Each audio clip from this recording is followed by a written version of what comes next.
I'm Michael Bungay-Stenya. This is Change Signal, the podcast where we cut through the blather, the BS, and the noise to find the good stuff that works in change. If you are a transformational leader and you're looking for modern change mastery, this is where we unblock the drains and we clear out the gutters. Now, there's a certain type of thought leader who I love. I love people who've got dirt under their nails, people who've done stuff. I love people who have a sense of humor and know how to laugh. I love people who have little tolerance for the BS that so often shows up in the space. But above all, I love people who love people. I think that if you just look across my whole life's work, what I would say it goes back to my mentor, who passed away at the age of 100 years old, Robert L. Kahn, who essentially taught me that it was possible to have workplaces that are both traditionally effective, so they are efficient, they're innovative, that treat people with respect and dignity. That's Bob Sutton. He is truly one of my favorite thinkers. He's the professor of management, science, and engineering at Stanford University.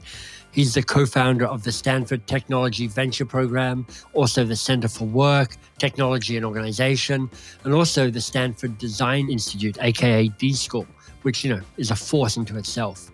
He is the author of many books, most of which I have back on the shelf behind me there. And I know this is going to be a great conversation. Bob, welcome. Well, Michael, it's always a joy to talk to you, and I'm a huge fan of yours as well, and you definitely are a no BS type person, so I'm excited to have a conversation. Yeah, trying to find the good stuff behind all the jargon, which I know you got a point of view on. So let me ask you a very broad question, which is as you think about organizations and change these days, what's on your mind? What's got your attention? Oh, gosh. Well, I have ADD, and I think I'd officially be diagnosed if I was younger. So I tend to go from one thing to another, but really for the last 10, 15 years, what I think my co-author Huggy Rao and I have been interested in, okay, you've got a large, complex, messy organization. How do you lead it? And so what has come from that, both from personal experience, just being a frustrated person trying to get shit done in the world, everything from trying to get reimbursed for expenses to watching organizations. Well, I'll pick one like Google, which is really famous. Google has become one of the most bureaucratic rat mazes I've ever seen in my life. They're still rich. But this question of how you get things done. So the main mantra for, I guess, our most recent book on friction is that, can we all be not just leaders who are at the top? Can we all be trustees of one another's time and make the right things easier for others and the wrong things harder? And the example I like to use for both Google and for Stanford University is I went to the Department of Motor Vehicles and I had a great experience. I couldn't believe how efficiently I was moved through by a guy who was a greeter at the front line. I remember and he that, did triage. And I got out in 12 minutes or 18 minutes thinking that, with no appointment, by the way, that something that was going to be really difficult. And so that was the greeter at the front who led us through and gave us guidelines and what window to go through. So he was a trustee of our time. So in Bob and Huggy's book, The Friction Project, one of the core ideas there is that the best leaders act as trustees of others' time. And then eventually we did a case study. This guy, Steve Gordon, who took over the Department of Motor Vehicles in 2019. He visited all 180 field offices. He learned how people actually did the job and what it felt like. And then he and his team have implemented all these changes to make it easier to register online, to make our visits better, to treat the employees with more respect. And things have actually gotten better in the Department of Motor Vehicles. So my mantra is, if things can get better at the California DMV, it can get better in your organization. Well, honestly, when your mantra is be more like the DMV and be less like Google, Yes. that's not an expected mantra, but I can see the wisdom around that. It's so hard to. Google has in Stanford. Part of the problem is having too much money. So when you have too Right. much money, you hire more and more people. You add more and more software. You hire more and more lawyers. You have more and more procedures, and bless you, it's great to have resources, but it's not all good having unlimited resources to add as much crap as possible to your organization. Well, let's start with some core definitions. Your latest book is The Friction Project, and it's fantastic. What is friction? Well, I'm not a physicist, even though I am allegedly an engineering professor. I've never had an engineering course in my life, so I'm not going to give you the science.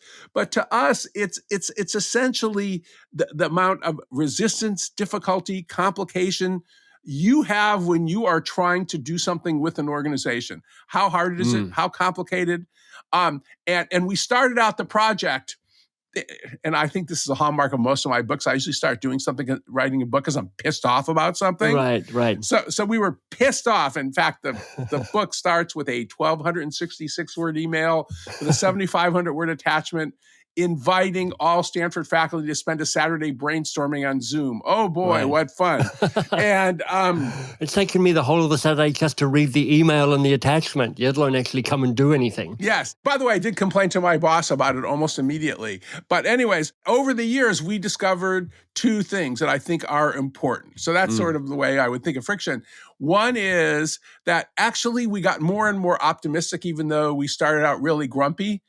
There's all these things that in big, complicated organizations. I talked about the DMV, and we even have positive examples about Google, by the way, and Stanford too, in the book, to make things easier. And then the other thing we learned is that everything should not be easy or even possible. Right. I mean, just to give you one example, to quote the Supremes, the music group, you can't hurry love.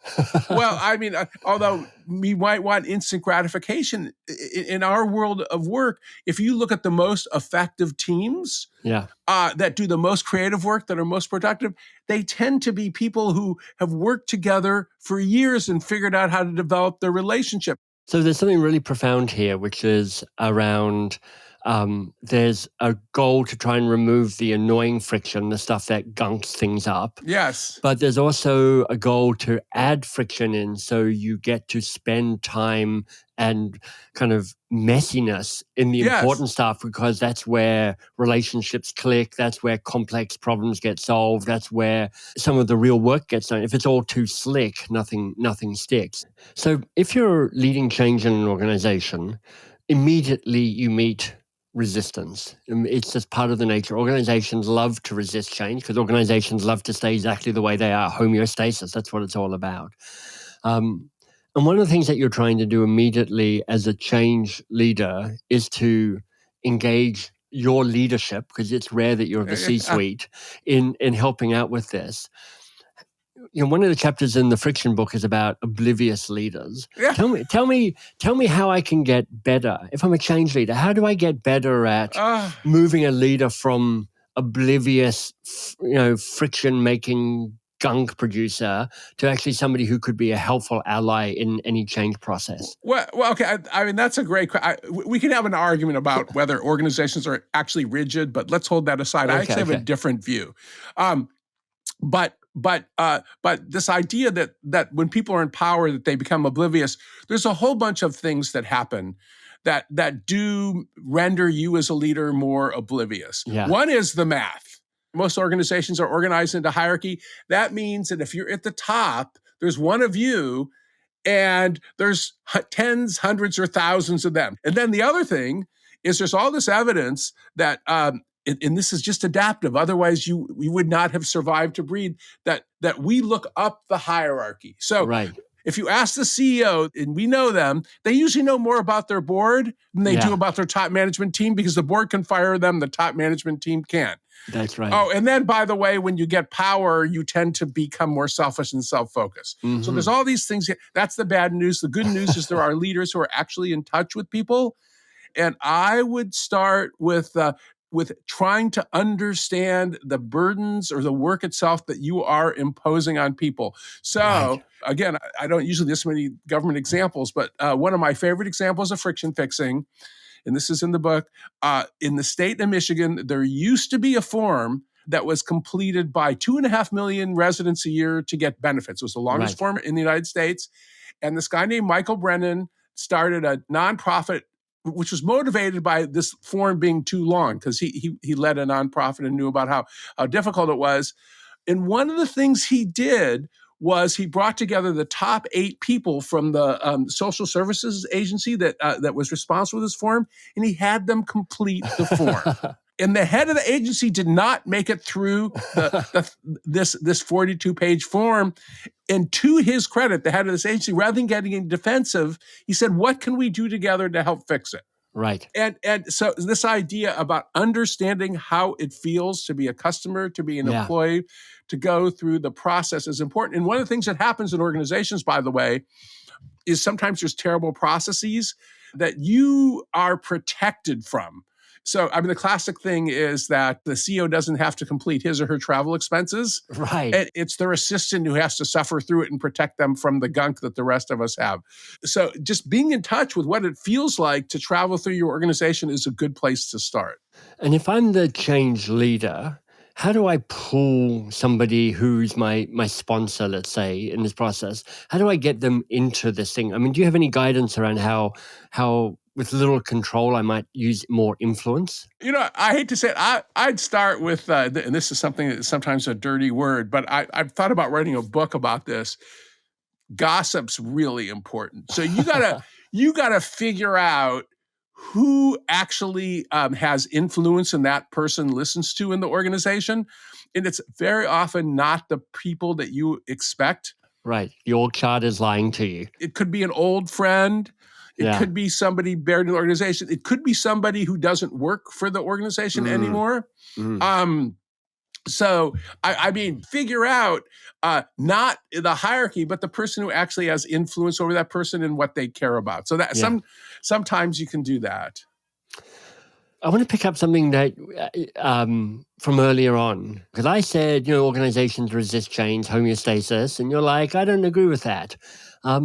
So what is your perspective on how organizations change and evolve? I think this is going to be fascinating. So I'm under the influence of the person I think is the greatest organizational theorist that ever lived, Jim March. He literally wrote the book in 1958 called Organizations with Nobel Prize winner Herbert Simon.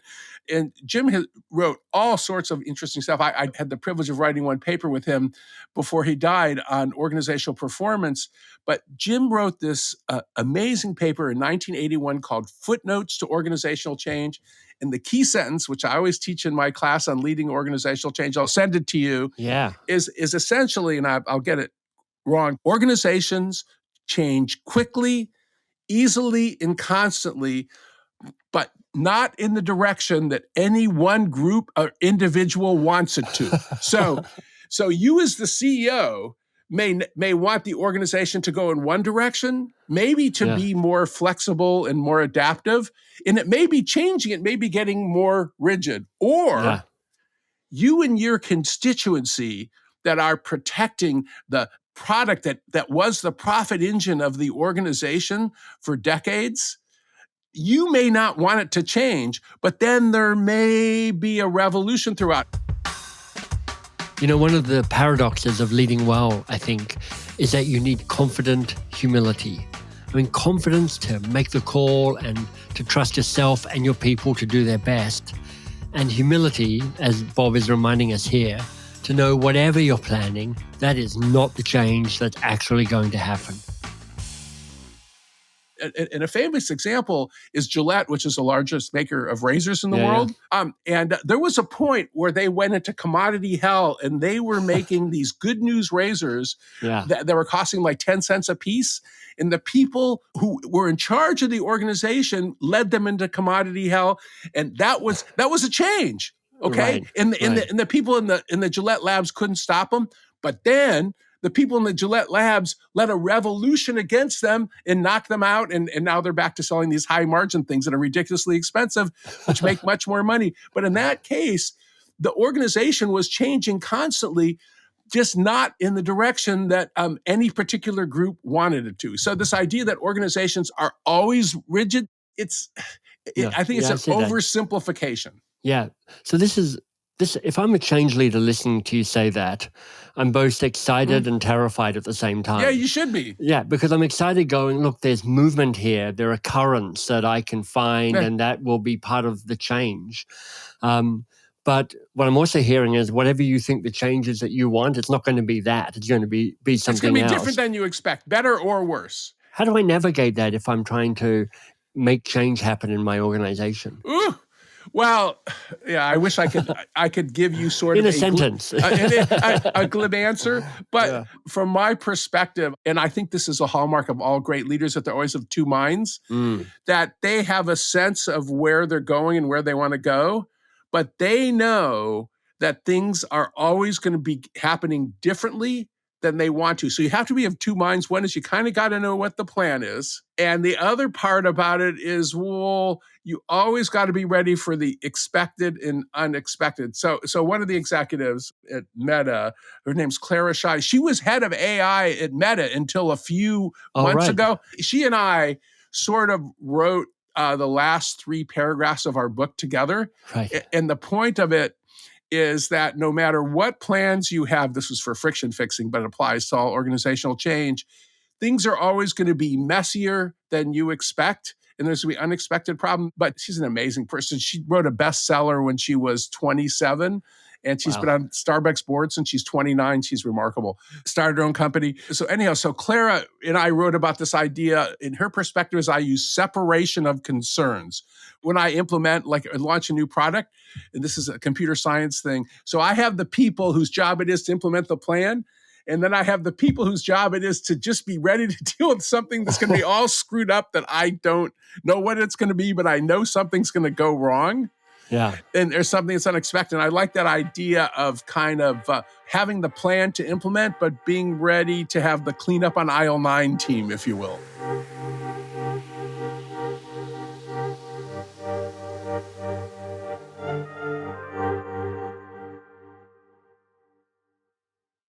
Bob's really active on LinkedIn, so do make sure you follow him there.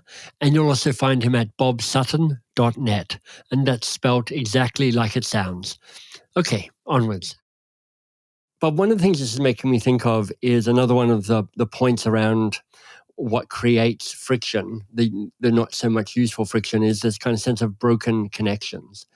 And part of why this conversation is going is this sense that a leader or a change leader is actually seeing a kind of bigger picture, playing a bigger game, seeing connections that others might not be seeing. But when in the book, when you say broken connections, what are you talking about? Well, for broken connections, what we're talking about in more larger and complex systems. Yeah. Healthcare would be sort of exhibit 1. But it also occurs just in getting expenses reimbursed or booking a room, whatever you want. That there's different pieces that need to be involved in a decision, handoffs through the process. Yeah. And so where there's broken connections, it might be each individual part is working fine. Right. But to oversimplify, that the people who are handed the work, they don't understand where it's coming from, and they don't understand where it's going afterwards.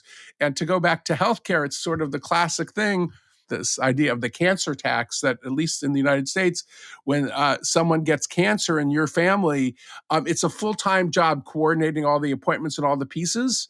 And no one but you is expected to know how it all fits together. Right. And there's a movement in parts of healthcare to have teams that have system knowledge of how the patient's whole experience fits together. And so to me, that's sort of the challenge. And you can have the world's greatest surgeon, but if they don't prepare you properly and take care of you afterwards, your health outcomes probably are not going to be very good in many cases. And certainly not your mental health outcomes. So that's sort of what we think is this idea of system knowledge of how things fit together overall and all the key people who need to be involved. And it's not an easy thing to do in many situations. And sometimes when you or I get mad at someone because we're having a bad experience, it's often not their fault. It's often because the system is not well enough designed so that the handoffs work, or there's strange incentives where people will get blamed for doing sort of strange things where if they hand off something there's even a small flaw, they get fired. So they keep it until it's perfect, things like that. This is really powerful. I mean, I love this idea of a system knowledge, but also, if you imagine a picture of a system, boxes and lines connecting it, everybody's drawn to the box. But so often it's the line that is the thing that makes or breaks the system and actually working. Do you have any guidance? I mean, how do you coach people to build their capacity for understanding the system? Because under any bit of pressure, biologically, we're wired to narrow our focus, not to expand our focus. Well, I mean, when it's done right, and it's funny because we've been thinking about this. So there's a Simplify Stanford movement going on right now, and we're thinking about this a lot now. And also, I'm thinking about a lot of the different companies we've worked with over the years in our classes and in my consulting work and stuff. And I already mentioned this with the idea of the Michigan sort of civil servants and having them understand the process. But to the extent you can get the leader to go through and track somebody through the entire process, they will have better system knowledge. And I actually tell you a story. This is in the book, but it's one of my favorite stories. So I was the token business guy in a group, and when I'm the business guy, you're in trouble because I'm like so flaky. But it was a group for something called the MacArthur Foundation in the United States that they give the famous MacArthur grant, the Genius Grant. But I did not get a Genius Grant. I was just like on one of their committees. And so we had a high school principal from New York City. Okay. And she was describing how she was pissed off at her students because they were always late for class. Mm. So she did this thing. She started shadowing students. And she said, okay, so our building was 8 stories high, okay? No elevator you could reasonably get into. And she said there was a student, she was in the basement, okay? Right. And her next class was on the 7th floor, okay? Right. So her teacher keeps her 3 minutes late. There's 5 minutes to get to class.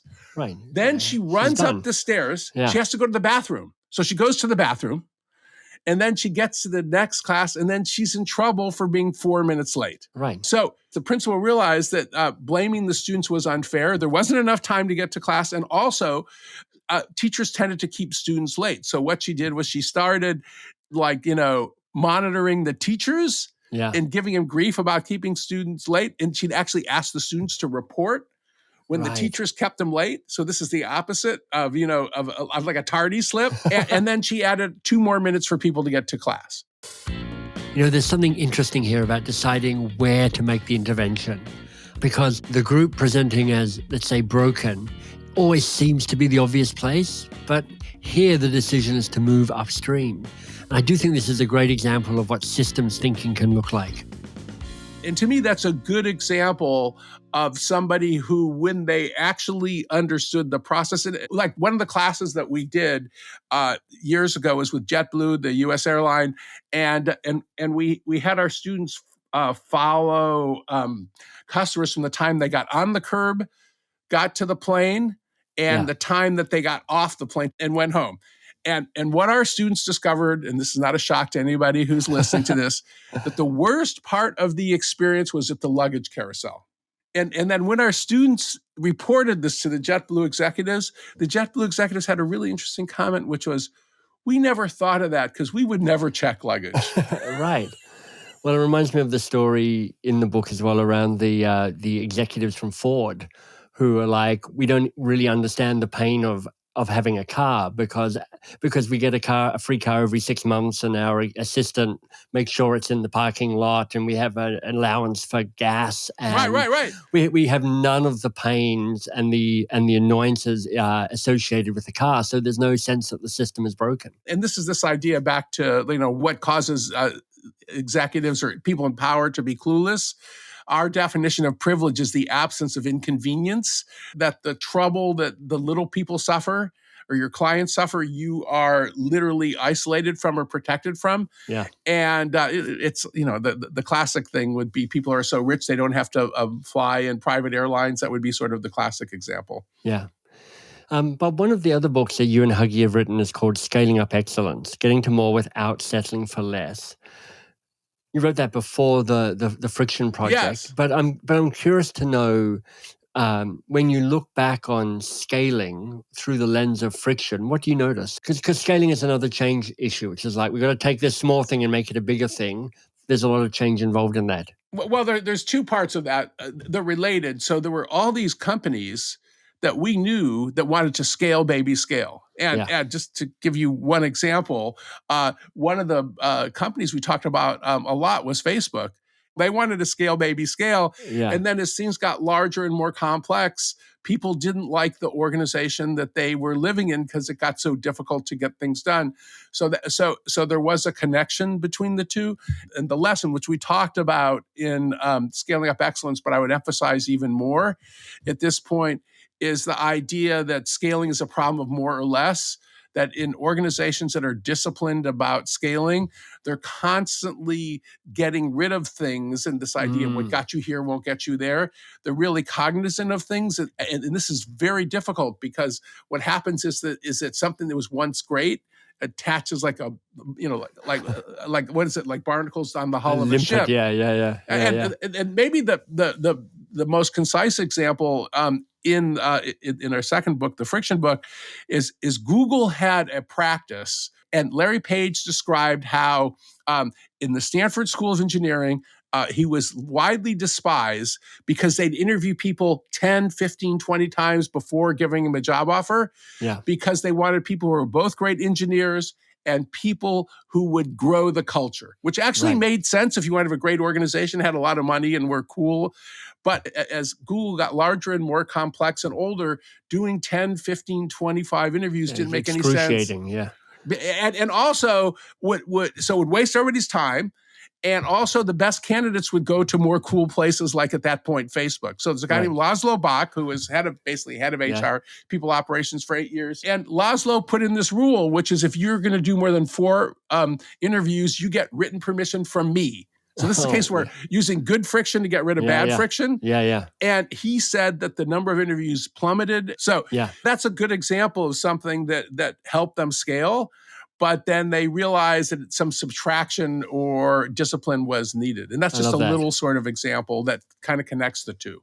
Part of the challenge with scale, I think, is that as it tries to get bigger, it something that might have had energy and focus and power, it kind of loses its mojo, it loses its voltage. How do you maintain voltage for brilliant stuff? Well, first of all, I guess I have 2 reactions. One is, I wonder whether it's actually possible. There might be things that are impossible to maintain just because they're so excellent and so hyper focused. Like a really weird 3-star Michelin restaurant that's like in rural Spain.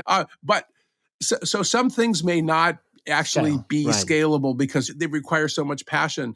But nonetheless, there are some systems that do seem to sort of do pretty well at scale. And a lot of it, to me, is, well, maybe you have to have some constraints, you have to have some rules, but can you treat people with enough respect and humanity that you're not forcing them to do shit, they want to do it? Is Change Signal like a weird 3-star Michelin restaurant in Spain? Maybe. It certainly has a very discerning audience. And thank you for that. We're definitely committed to maintaining the voltage here. Now, if you think there are other fine diners like you who should know about Change Signal, well, the best way we grow is by word of mouth. So tell someone you know that they should listen to an episode, or post something on LinkedIn and tag me so I can say thank you. Now, there's more to be found at thechangesignal.com, including our weekly newsletter. But meantime, thank you for doing the work. I'm glad you're here.